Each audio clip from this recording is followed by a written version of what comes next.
A woman in Minneapolis has been shot and killed by an ICE agent, and now the mayor of Minneapolis tells ICE to get the F out of their city. Good afternoon, everyone. I'm Kira Phillips. We start with that breaking news as DHS Secretary Kristi Noem says that agents were attacked by that woman who, quote, attempted to run them over and ram them with her vehicle.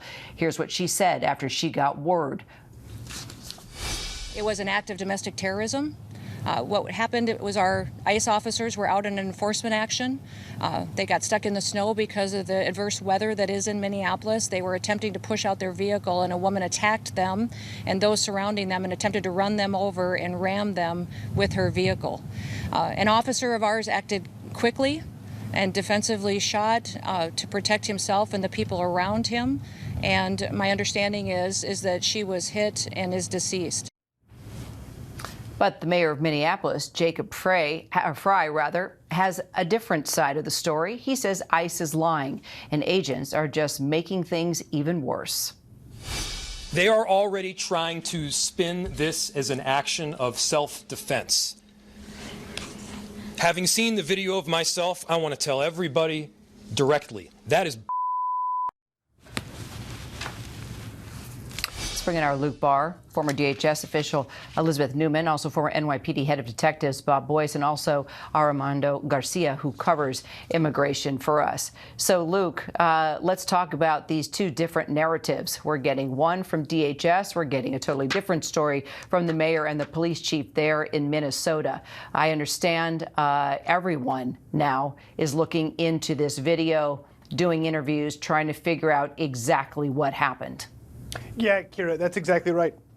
Everybody is trying to figure out what exactly happened. Obviously, you heard from Secretary Kristi Noem, who called this domestic terrorism, but you also heard from the mayor, and you heard from the Minneapolis police chief, who basically, called what they said, not true. The mayor said, quote, this was an agent recklessly using power that resulted in somebody dying, getting killed. They said something that they've worried about for some time, according to the mayor. So you're seeing these two narratives play out, and what lies in the middle is that a woman has died and was shot by an ICE agent, and whatever happens, the facts, that's all under investigation now.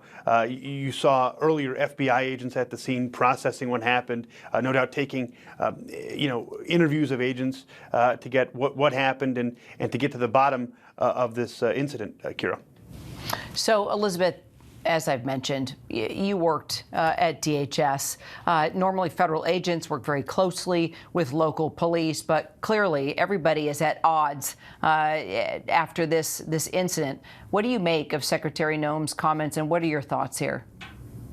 It is a normal job for a secretary to defend their workforce. When I was John Kelly's deputy chief of staff, this was a pretty routine thing. We would get calls from congressmen concerned about something that happened to a constituent from a TSA agent, questions about what CBP was doing at ports of entry, questions about ICE rates. Like, it is normal for the Secretary of Homeland Security have to answer those questions, and quite frankly, very frequently, to defend what was actually a misinterpretation of what the agent was doing.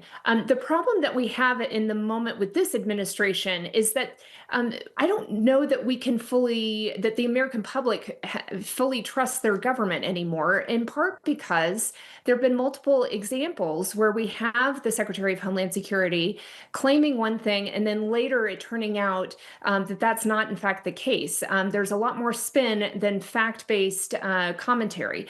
And what that does is erodes the American people's trust that they can believe what they're hearing from the federal government. And that increases the tension on the ground, of course, in Minneapolis, because they not only are angry that a citizen has been killed, but they're angry that it appears in their mind that DHS is lying about it. This is not just a public opinion problem. This is happening in the courts as well. There's a framework framework and the court's a legal concept called a presumption of regularity, where the justice side, the judicial branch, will offer to the executive branch a presumption that you were telling us the truth, that you were acting in good faith. We have now had multiple judges say that the presumption of regularity is no longer in place, that I can't assume that you, the U.S. government representative appearing in my court, is telling me the truth. I need you to prove it to me. So if you have courts and multiple justices saying, I can't believe that what you're telling me is true, prove it, how much more so the American public is justified, in my mind, to be able to say, okay, Secretary Noem, prove it.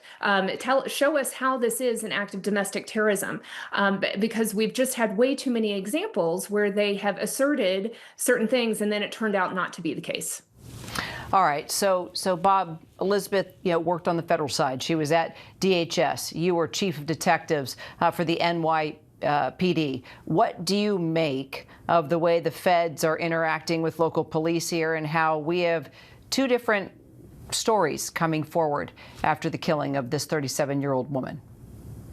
So, Kara, when you look at these things, and I've actually investigated several hundred of shooting incidents in the NYPD, saying a lot because we don't use our guns very often too, but over the years I have. And these things are tough to decide initially. You really have to take a hard look at these things and blot out all that noise, that political noise coming on either end. You blot it all out and just go with your fact pattern and understand and see the videos, and that's what's the important thing.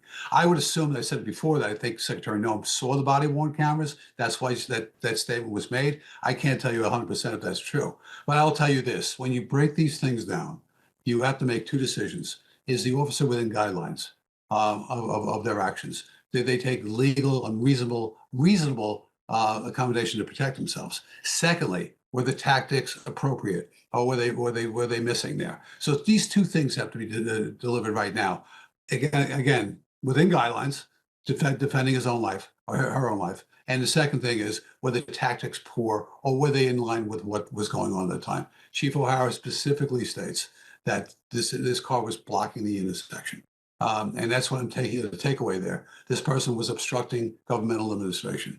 And then the approach to the car, how did that go? And all of a sudden, what precipitated this spark for that individual, to hit the gas, obviously, because they did drive through the intersection. And for that officer, what his initial actions were, almost like a knee-jerk reaction, because you have to have those. And that's where we are right now. First of all, guidelines where they followed. Second of all, tactics, and how did that go? Armando, you've been covering immigration for us since the beginning of all these ICE raids and the changes within the administration's policy and the protests across the country. There have been shootings, there has been violence, there have been arrests, and there has been tremendous concern that eventually somebody was going to lose their life. And now, tragically, someone has died. Yeah, that's right, Kira. And I can tell you that regardless of the reasoning that DHS gives that for the increase of federal immigration agents in any city, every community has essentially responded by creating these rapid response networks filled with legal observers, usually volunteers, who race to the scene of a reported enforcement operation to warn neighbors of ICE presence in the city, and also sometimes to warn people who are being arrested of their rights as well. We, of course, don't know exactly what this woman was doing here at this moment. Those details are still unfolding, but I can definitely tell you that I've spoken to countless advocates, and one of their greatest concerns, this growing concern, quite frankly, that some of their volunteers could get caught in the middle of these operations or, targeted for immigration enforcement themselves, Kira. And Armando, what do we know this hour about what exactly was taking place in Minneapolis when this happened? Why the protests, and what was the mission this afternoon? Well, we know that DHS has deployed up to 2,000 agents across the city. They say that they're targeting the worst of the worst, getting criminals off the street. They've actually posted on social media and very widely some of the photos of people with criminal backgrounds that they've arrested. They also say that they're investigating these allegations of fraud at Somali-run daycare centers. So, this is clearly a part of their growing immigration agenda, certainly their deportation agenda. But this is something that we've seen now on the ground in Charlotte, Raleigh, Chicago, many cities across the country, usually Democrat-run cities, and this is how the community is pushing back. You see sometimes those clashes with law enforcement agents and usually Democrat mayors pushing back against ICE presence in their city.